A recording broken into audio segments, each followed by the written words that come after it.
Hi, I'm Glynnis O'Donoghue, and I'll be reading for the parts of Mrs. Daldry and Annie. I've forgotten my gloves. I'm so sorry. What you must think of me. Oh, I'm so happy to see you. My husband has gone to the club, and I'm bored out of my mind. I think my gloves are in the other room. It is locked. Oh, I can come back tomorrow for my gloves. No, please, stay. I have developed the most insatiable curiosity about my husband's operating theater. Perhaps you can tell me how it works. Oh, no, I don't know how it works. He plugs it in, he turns it on, and then... He applies electrical current to my body to release the magnetic fluid. That is what he says. Because the excess fluid is in my womb, causing my hysterical symptoms. Fluid? Yes. I really must leave you now. You sounded like this. Oh, ah. You are listening. It was loud. Oh dear. I really must go. Stay for tea.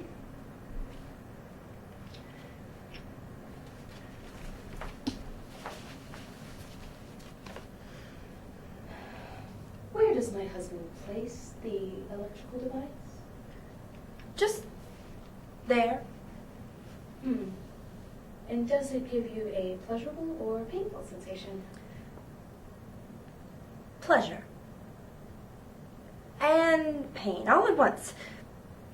Electrical currents run through my entire body. I see light, patterns of light under my eyelids, and a kind of white-hot coal at my feet, and I shudder violently as though struck by a terrible lightning, and then darkness descends, and I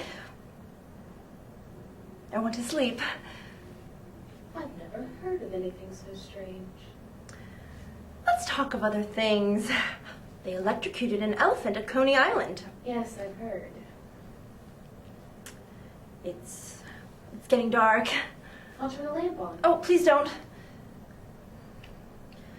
Can you imagine a time when all will be electrical? All will be plugged in.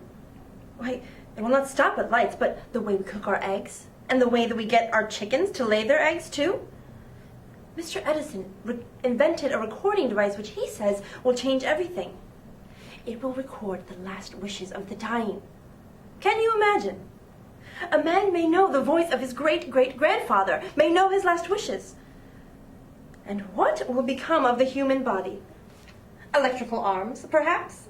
Even fireflies will be electric. Electrical fireflies? Yes. Electrical pianos? God forbid. Well then. I suppose we could continue with my Greek lesson. Oh yes. I believe we left off with the early Greek philosophers. Thales thought the earth was suspended on water, floated there, and he thought all magnets had souls because they moved towards one another. I can well believe that magnets have souls. When I look into dark eyes, like magnets, I am moved unaccountably. You have very dark eyes, like magnets. Has any man ever told you so? No man has told me much aside from pass the clamp. They should, Annie. They really should. Whatever happened to Thales? He never married. His mother told him he should marry, and he said, it's too early. And she pressed him again 10 years later, and he said, it's too late. And you? Why have you never married? One day I woke up, and it was too late. I see. Annie, I've been thinking. I wonder whether I could purchase one of those instruments for home use. The doctor is so busy, and I really feel I'm almost better. My color has returned, and I wake up in the morning and feel hopeful. I would only use it as required when, for example, I have trouble sleeping, as I often do, and I can't very well call on a doctor past midnight. Well, it might be dangerous for home use because of the potential for electrocution, but I will ask the doctor. You know he's very open to inventions. I would be too embarrassed to ask. I will ask for you. Goodbye then, Annie. Goodbye. Thank you, Annie. For what? For the Greek lesson.